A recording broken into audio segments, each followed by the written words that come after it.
नमस्कार, कैसे हैं आप? चुस्त दुरुस्त रहिए भाई। देखिए, बरसात का मौसम है, लेकिन जिस दिन बरसात नहीं पड़ती उसके बाद कितनी गर्मी पड़ती है ना? ये आप भी जानते हैं कि बरसाती हवा और उसके बाद पड़ने वाली गर्मी तरह तरह की बीमारियां फैलाती हैं। जी हाँ, आज के हमारे इस कार्यक्रम में मैं बरसात में होने वाली स्वास्थ्य समस्याओं के बारे में ही आपसे बात करूंगी। यदि इनके बारे में पहले ही जानकारी हो तो न केवल आप इनसे बचे रहेंगे बल्कि स्वस्थ भी रहेंगे। तो फिर चलिए इस रोमांटिक मौसम का जायजा लेने।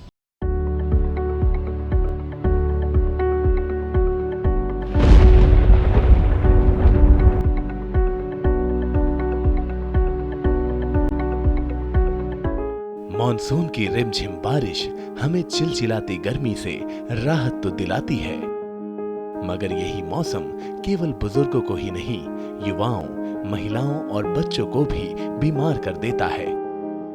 लगातार बारिश से जहां कीचड़ और गंदगी से जीवाणुओं और विषाणुओं को पनपने का भरपूर मौका मिलता है, वहीं मक्खी और मच्छर इसी मौसम में ज्यादा पनपते हैं। देखिए, बारिश के सीजन में कई तरीके की बीमारियां होती हैं। कुछ बैक्टीरिया से हो सकती हैं, कुछ वायरस से हो सकती हैं, प्रोटोजोआ से हो सकती हैं, क्योंकि ये जो छोटे जीवाणु हैं इनके लिए बारिश का मौसम जो है काफ़ी फेवरेबल होता है इनके ग्रो करने के लिए। तो जब ये ग्रोथ इनकी होती है तो प्रचुर मात्रा में हर जगह इनकी एबिलिटी होती है, इसलिए जो है इनसे बीमारियां होने का खतरा बढ़ जाता है। गर्मी और नमी के बार बार परिवर्तन से बुखार, सर्दी खांसी, खुजली, पेट संबंधी बीमारी, दस्त और पीलिया या मलेरिया होने का खतरा बढ़ जाता है। इस मौसम में बैक्टीरिया और वायरस ज्यादा पनपते हैं। मॉनसून के दौरान कोल्ड सबसे आम बीमारी है। किसी भी आयु वर्ग के व्यक्ति को इस मौसम में कोल्ड की समस्या का सामना करना पड़ सकता है। बुखार, गले में खराश और लगातार छींकना इस बीमारी के कुछ लक्षणों में से है। एयर कंडीशनर को सामान्य तापमान पर चलाएं और बहुत अधिक ठंडे या बर्फ जमे खाद्य पदार्थों को खाने से बचें। स्पेशली बरसात के सीजन में, ये किसी भी सीजन में हो सकता है। इस तरीके का एलर्जी से भी सिम्टम होता है, लेकिन ज़्यादातर लोगों में या जो है अगर इस समय हो रहा है बरसात के सीजन में तो ये यूजुअली वायरल इन्फेक्शन से होता है, जिसमें छींके आना, सर्दी होना, जुखाम होना, फीवर हो जाना, गले में खराश होना, ये सब होता है, वायरल होता है। कुछ 200 प्रकार के वायरस होते हैं जिनसे ये हो सकता है। उनमें से जैसे आपने नाम सुना होगा, इन्फ्लुएंजा वायरस जो है एक कॉमन वायरस है जिससे ये सब होते हैं। हेपेटाइटिस ए एक विषाणु जनित रोग है। ये बीमारी दूषित भोजन ग्रहण करने, दूषित जल और इस बीमारी से ग्रस्त व्यक्ति के संपर्क में आने से फैलती है। हेपेटाइटिस ए एक वायरस बीमारी है, एक वायरस से होता है। ज़्यादातर लोगों में ये कोई सिम्टम नहीं देता है, और डेवलपिंग कंट्री में जैसे भारत भी है उनमें से ये जो है ज़्यादातर बच्चों में ही हो जाता है। 90% पॉपुलेशन इससे इन्फेक्टेड हो जाता है 10 साल की उम्र होते होते। इसमें वही जो जॉन्डिस, आप जो कॉमन जॉन्डिस की बीमारी करते हैं, पीलिया जिसको हम कहते हैं, उसके लक्षण हैं पेट में दर्द होना, भूख न लगना, उल्टी होना, शरीर पीला पड़ना, आँख पीला पड़ जाना, ये सब उसके लक्षण होते हैं और जो इस वायरस से होते हैं। और यह वायरस भी जो है उसी दूषित पानी या दूषित खाने से फैलता है। गंदा पानी संक्रामक रोगों के फैलने का बहुत बड़ा कारण है। अक्सर बारिश के तेज बहाव के कारण पानी के पाइप लीक करने लगते हैं, या फिर सीवेज का पानी वाटर सप्लाई के पानी में मिलकर उसे प्रदूषित कर देता है। इससे कॉलेरा, टाइफाइड, डायरिया, हेपेटाइटिस जैसी बीमारियों के होने की आशंका बढ़ जाती है।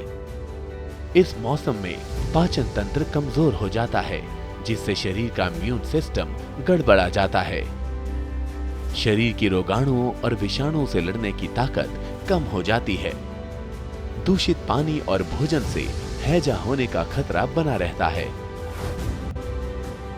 जब भी कोई भी और बरसात होती रहती है तो वाटर कंटामिनेशन या फूड कंटामिनेशन होने के चांसेस ज़्यादा होते हैं, मतलब प्रदूषित होने के। ये जब इनसे प्रदूषित होता है, इससे सबसे कॉमन है इनमें बीमारियां जो है आपका डायरिया होना, पतली दस्त होना, जिसको कहते हैं, कुछ जो है आपका कॉलरा होना या टाइफाइड होना, ये सब बीमारियां जो हैं, या इवन आपका पोलियो।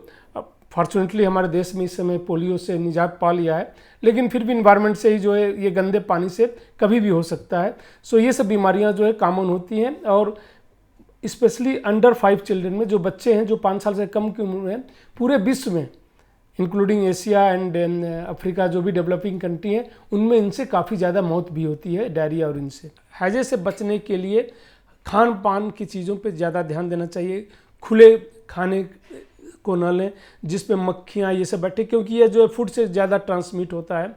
गंदे पानी को न पिएं, पानी या तो बरसात के दिनों में उबाल के पिएं, या स्वच्छ हमेशा जो है साफ़ अगर पानी पीते हैं, खुले वातावरण का खाना नहीं खाते हैं, तो इन सब चीज़ों को थोड़ी सी सावधानी से जो है बड़ी सी बीमारियों से बचा जा सकता है। संक्रमित पानी या आहार से टाइफाइड के होने की संभावना अधिक होती है, जिसमें तेज बुखार कई दिनों तक बना रहता है। टाइफाइड जो है ज़्यादातर खुले हुए, क्योंकि खुले हुए खाने पे का इन्फेक्शन होने के चांसेस ज़्यादा है। उस पर जो है मक्खियाँ बैठती हैं, वह भी एक जगह से दूसरी जगह इन्फेक्शन को ट्रांसमिट करती हैं। खुले पानी और खुले खाने तथा स्वच्छ पानी अगर आप लेते रहें, खुले खाने को अवॉइड करते रहें, तो कई बीमारियों से बचा जा सकता है। उनमें से एक टाइफाइड भी है जिससे आप बच सकते हैं।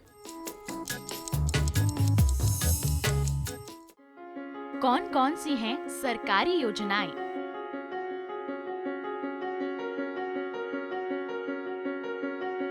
कैसे उठाएं इनका लाभ? जानिए अपने गांव का हाल। देखिए चौपाल चर्चा, सोमवार से शुक्रवार सुबह 9 बजे।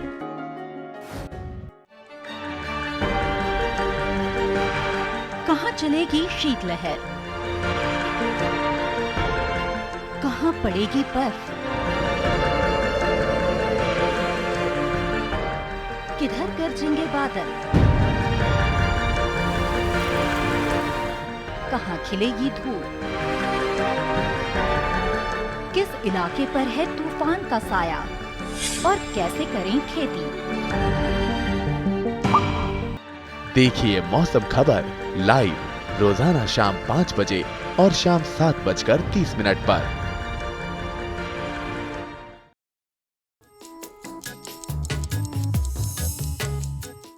जी हाँ दोस्तों, बारिश के साइड इफ़ेक्ट्स होते ही ऐसे हैं, लेकिन मैं आपको बार बार कहूँगी कि इलाज से बेहतर है बचाव। यदि आप चाहें तो मॉनसून के इस मौसम में सुरक्षित रहकर इसका आनंद ले सकते हैं। आइए अब कार्यक्रम में आपको बताती हूँ उन बीमारियों के बारे में जिनकी रोकथाम आपके हाथों में है।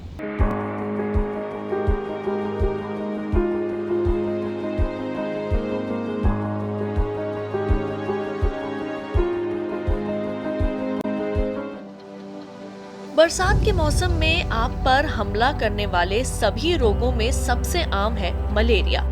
मलेरिया दुनिया की सबसे जानलेवा बीमारियों में से एक है। मलेरिया मादा एनाफ्लीज मच्छर के काटने से लाल रक्त कोशिकाओं में प्रोटोजोआ नाम का परिजीवी पैदा हो जाने से फैलता है। ये मौसम जो है बैक्टीरिया के साथ साथ उनके जो वेक्टर्स हैं, कुछ वेक्टर्स हैं जो बीमारियों को, वेक्टर उनको कहते हैं जो एक जैसे दूसरी बीमारियां ले जाते हैं। जैसे मच्छर हैं, मच्छर जो है हमेशा, चाहे वो मलेरिया का हो, फाइलेरिया का हो, डेंगू का हो, चिकनगुनिया का हो, सारे जो है इस मौसम में प्रचुर मात्रा में, क्योंकि उनके पनपने के लिए, मच्छर को पनपने के लिए पानी चाहिए। वह पानी जो है प्रचुर मात्रा में हर जगह उनको मिल जाता है जहाँ पे वो प्रजनन करते हैं, और जब एक बार प्रजनन करते हैं तो फिर उनसे जो है एडल्ट मच्छर निकलता है। जब यह एडल्ट मच्छर किसी मनुष्य को काटता है और वह उस मनुष्य को अगर मलेरिया हुआ होता है तो यह मच्छर भी इन्फेक्टेड हो जाता है और यह फिर जो है मलेरिया दूसरे लोगों में ट्रांसमिट करता है। बारिश के मौसम में फंगल इन्फेक्शन भी हो जाती है। इसे साधारण भाषा में दाद भी कहते हैं। इसे रिंग वर्म भी कहते हैं। पहले हमें ये समझ लेना चाहिए फंगल इन्फेक्शन होता क्या है। फंगल इन्फेक्शन एक फफूंदी होती है जो कि आपको मालूम है कि जब गर्मी और जब हवा के अंदर नमी बहुत ज़्यादा होती है, वो उस समय बढ़ती है।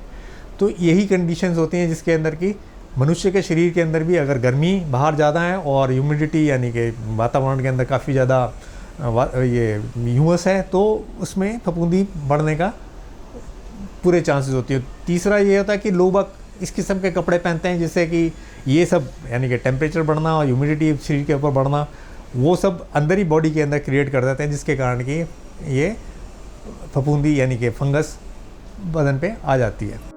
शरीर के अलग अलग जगह पर होने के कारण इसके नाम भी अलग अलग हैं। जैसे शरीर में है तो टीनिया कॉर्पोरिस, सिर में है तो टीनिया कैपिटिस, पैर में है तो टीनिया पेडिस और हाथों में है तो टीनिया मेनम आदि। ये फंगस जो सी है वो दांत खुजली का ही एक दूसरा नाम है, समझ लीजिए आप। तो उसका इलाज भी उसी तरीके से, जैसे फंगस को रोकने के लिए कि अपने गर्मी में और इस तरीके के कपड़े पहने जाएं जिसके कि हवादार हों, जैसे कि हवा जो सी है आर पार जा सके, यानी कि पतले कपड़े पहने जाएं और टाइट कपड़े नहीं पहनने चाहिए, थोड़े से खुले कपड़े पहनने चाहिए। कपड़े भी ऐसे होने चाहिए जैसे कि उसका रंग जो सा है हल्का हो, सफ़ेद हो या फिर थोड़ा हल्का हो, ना कि डार्क क्लोथ्स पहन के फिर आप बाहर जा रहे हो। ये किसी वर्म या कीड़े के कारण नहीं होता, ये बहुत तेजी से फैलने वाला रोग होता है। मौसम बारिश का है और ये कपड़ों का गीलापन, हवा में नमी, पेट की खराबी, इन सभी कारणों से दाद, चमड़ी पर लाल चकत्ते, गले में खराबी, हाजमे की शिकायतें, इन सारी बीमारियों से बचने के लिए हम आहार का ध्यान रखें, विहार में कपड़े लूज़ पहने, सूती कपड़े जितने ज़्यादा पहने, तंग कपड़े पहने, गीले कपड़े पहने, तो ये बीमारियां बढ़ती है। बारिश के दिनों में मच्छरों का प्रजनन ठहरे हुए पानी में तेजी से होता है। इस दौरान घर तथा बाहर जगह जगह नालियों, गड्ढों, कूलरों, पुराने बर्तनों और ड्रमों में पानी जमा रहता है, जहां इसकी वृद्धि हो सकती है। मच्छरों को पनपने से रोकने के लिए नालियां, गड्ढों तथा आसपास जमे पानी में मिट्टी का तेल या फिनाइल का छिड़काव करें। शाम को घर में नीम की सूखी पत्तियों का धुआं करें। मच्छरों को भगाने के लिए ये अचूक घरेलू उपाय है। रात को मच्छरदानी लगाकर सोएं। देखिए, डेंगू एक वायरल डिजीज़ है जो मच्छर के काटने से फैलता है। एडिस मच्छर हैं जिसके काटने, जिसको हम टाइगर मॉस्किटो भी कहते हैं। यह मच्छर जो है आपके घर के आसपास जहाँ पनपता है वहीं ज़्यादातर काटता है, और यह आर्टिफिशियल वाटर कलेक्शन में, जैसे टायर में पानी हो या ये गमलों के अंदर पानी हो, गमलों के नीचे जो प्लेट रखे रहते हैं या कूलर रखे रहते हैं, इन सब जगहों पे इनके पनपने की संभावना ज़्यादा रहती है। और इसीलिए हम ये हमेशा कहते हैं कि इन मच्छर को जो है पनपने ना दें। हमेशा एक हफ्ते में या तो कूलर का पानी साफ़ कर दें, जहाँ भी पानी कलेक्ट हो रहा है उसको एक हफ्ते में हटा दें, क्योंकि आर्टिफिशियल कलेक्शन में साफ़ वाटर में ही ये पनपता है। कई लोग मच्छरदानी की जगह मॉस्किटो कॉइल लगाकर सोते हैं, जिसका निरंतर प्रयोग हानिकारक हो सकता है। इसके धुएं में पाए जाने वाले रसायन शरीर के लिए हानिकारक होते हैं। इस मौसम में कच्ची सब्जियों के सेवन से बचें। फलों से भी परहेज करें, क्योंकि फलों तथा सब्जियों में नमी की वजह से तरह तरह के बैक्टीरिया तथा वायरस पनपते हैं। इनकी जगह अंकुरित तथा पूरी तरह से पकी सब्जियां ही खाएं। मांस से भी परहेज करें। अपनी डाइट में सूप, गाय का दूध तथा नारियल पानी की मात्रा को बढ़ा दें। इससे शरीर की रोगाणुओं से लड़ने की क्षमता बढ़ती है। ज्यादा तेल, घी तथा मसालेदार खाने से भी बचें। पानी में शहद तथा नींबू की थोड़ी मात्रा डालकर सेवन करें। इससे इम्यून सिस्टम सुदृढ़ होता है।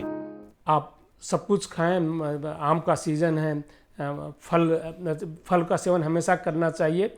फल से जो है आपको काफ़ी जो है पोषण मिलता है, विटामिन मिलते हैं। सो सीजनल फल खाना चाहिए, लेकिन साफ सुथरा फल खाना चाहिए। खाने को ढके हुए खाने को खाना चाहिए, खुले खाने को नहीं खाना चाहिए, उससे इन्फेक्शन होने के चांस है। पानी जो है हमेशा जो है साफ़ पानी पिएं। जो ये अगर नहीं आपको लगता है कि साफ़ नहीं है तो उसको उबाल के पिएं। इससे इस तरीके करने से, छोटी छोटी सावधानियां से आप बड़ी बीमारियों से बच सकते हैं।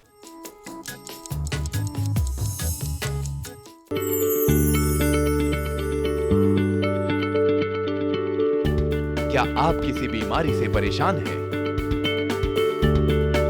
चाहते हैं डॉक्टर की सलाह? तो हम हैं आपके साथ। बताएंगे आपको जीने की राह। समस्याएं आपकी, समाधान देश के मशहूर विशेषज्ञों के। घर बैठे बात करें देश के जाने माने डॉक्टरों से। हर शनिवार शाम 6 बजे से 7 बजे तक फोन कर डॉक्टरों से करिए सीधी बात।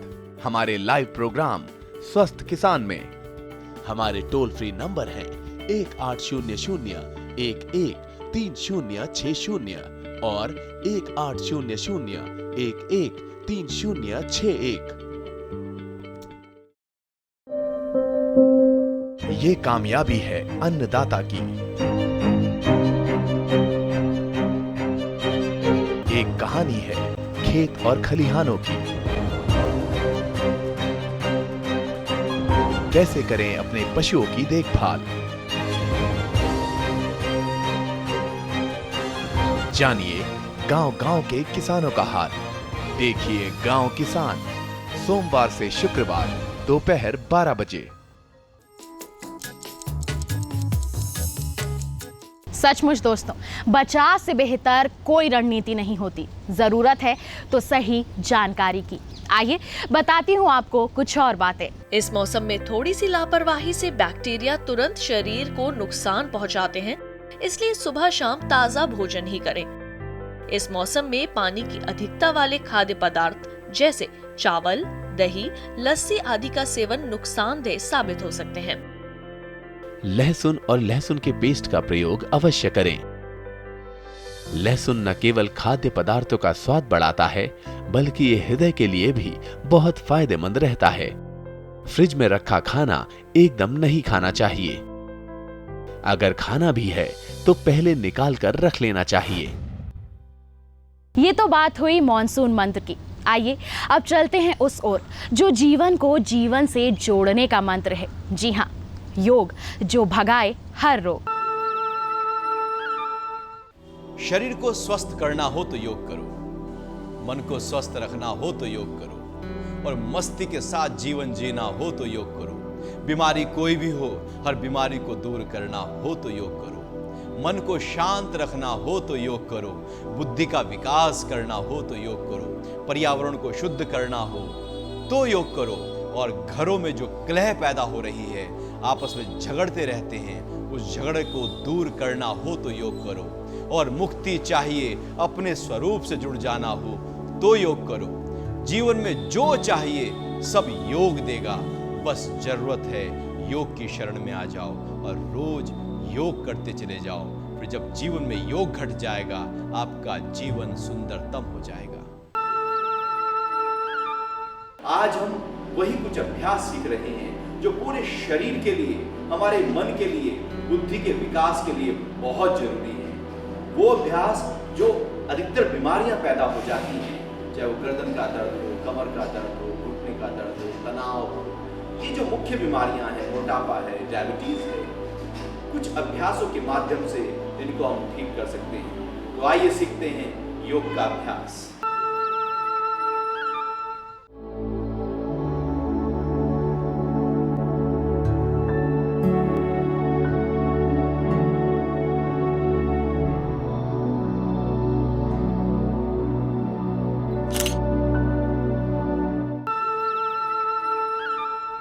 इसके बाद आखिर में हम करेंगे भ्रामरी प्राणायाम।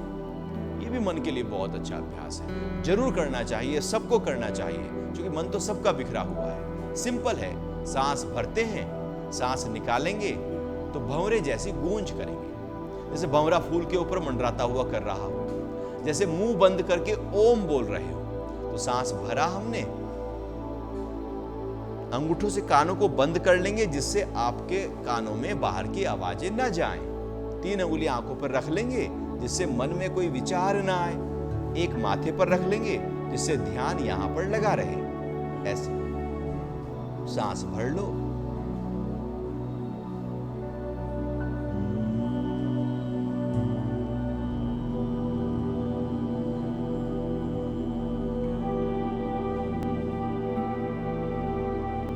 8 से 10 बार करने के बाद